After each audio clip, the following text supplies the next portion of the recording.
Hello दोस्तों, एक बार एक बाबा अपने शिष्यों को प्रचार दे रहे थे कि हमें हमेशा ही सच्चाई के रास्ते पर चलना चाहिए। हमें कभी भी बेईमानी या लालच का संग नहीं करना चाहिए। पर कई बार हमारे जीवन में ऐसी परिस्थितियां आ जाती हैं कि हम सत्य के मार्ग पर चलते चलते निराश हो जाते हैं और हमारे मन में बुरे विचार आने लगते हैं और हम बेईमानी का साथ करने लगते हैं। मगर हमें ऐसी परिस्थितियों में धैर्य और संयम के साथ रहना चाहिए और कभी भी ईमानदारी और सत्य का मार्ग नहीं छोड़ना चाहिए। आइए इसे एक कहानी के माध्यम से समझते हैं, पर उससे पहले आप वीडियो को लाइक और चैनल को सब्सक्राइब जरूर करें ऐसी ही और ज्ञानवर्धक और महत्वपूर्ण कहानियाँ सुनने के लिए। गुरु ने अपने शिष्य को कहानी सुनाते हुए कहा कि एक राज्य में एक लड़का रहता था। लड़का बहुत ही ईमानदार और सत्य के रास्ते पर चलने वाला था। वह किसी से भी धोखाधड़ी नहीं करता था। वह एक राशन की दुकान पर काम करता था। उसी राज्य का एक राजा था।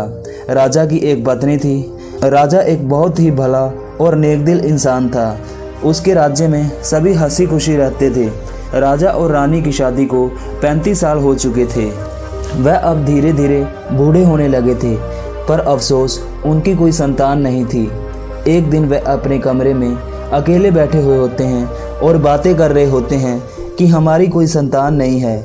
मुझे इस बात की बहुत चिंता रहती है कि मेरे जाने के बाद इस राज्य को कौन संभालेगा। रानी को ये बात सुनकर बहुत अफसोस हुआ। राजा ने रानी से कहा कि मैं इस राज्य से एक ऐसे लड़के को ढूंढ कर लेकर आऊँगा जो मेरे राज्य को संभाल सके।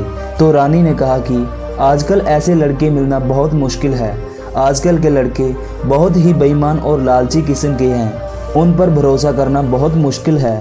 तो राजा ने कहा कि मैं एक बाबा के रूप में जाऊंगा और ऐसे इंसान को ढूंढने की कोशिश करूंगा जो कि ईमानदारी और सच्चाई के रास्ते पर चलता हो, जिसके मन में लालच और बेईमानी बिल्कुल भी ना हो। वह हमेशा ही सच्चाई के रास्ते पर चलता हो और दूसरों की मदद करता हो और वह इस राज्य को अच्छे से संभाल सके। फिर अगले दिन राजा अपना भेष बदलकर बाबा के रूप में 3 थैले लेकर उसी गांव में आ गया जहां वह लड़का रहता था। वह लड़का बहुत ईमानदार था और अपना काम पूरी ईमानदारी के साथ करता था, पर उसका सेठ उसे सामान में हेरफेर करने के लिए कहता था और ज़्यादा मुनाफा कमाने के लिए कहता था।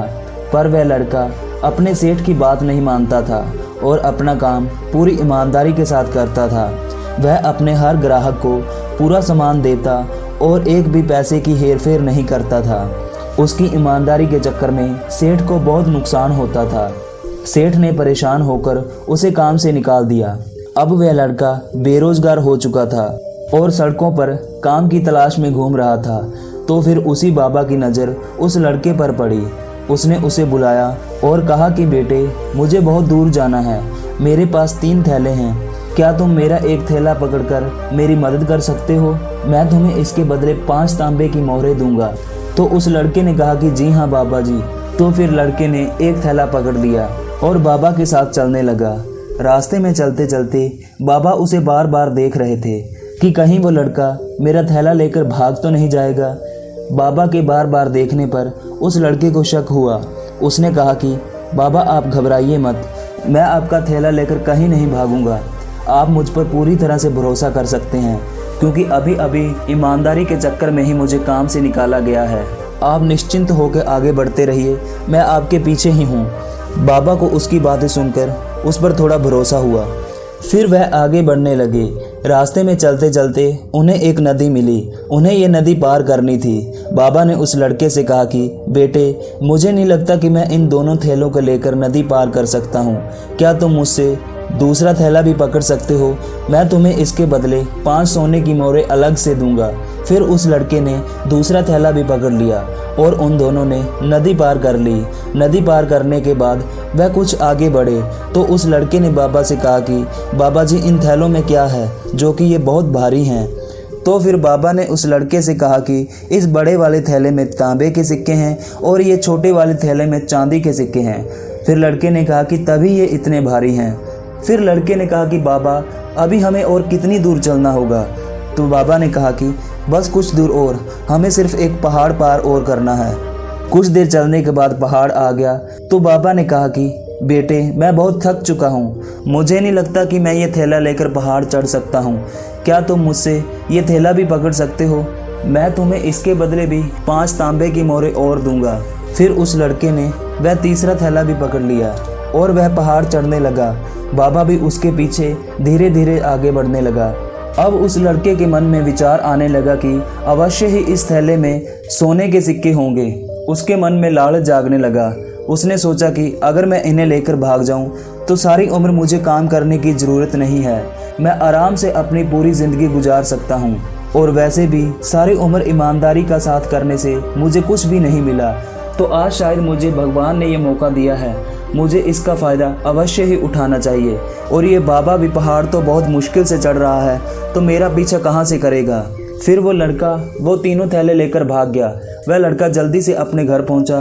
घर पहुंचकर उसने सबसे पहले सबसे छोटा थैला खोला तो उसमें से पत्थर निकले।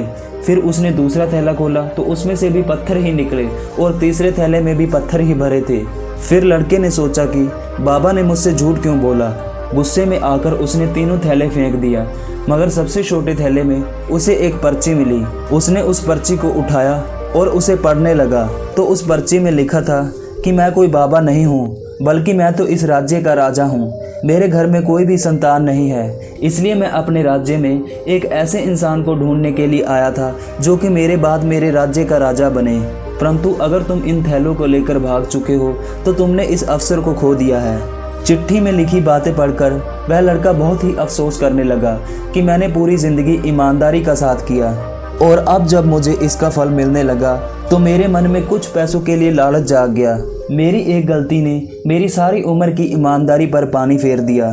फिर उस लड़के ने फैसला किया कि मैं अब कभी भी बेईमानी का साथ नहीं करूँगा और पूरी ज़िंदगी ईमानदारी के साथ जीऊँगा। फिर उस गुरु ने अपने शिष्यों को बताया कि एक पल की बेईमानी भी हमारी ज़िंदगी भर की ईमानदारी को ख़त्म कर सकती है।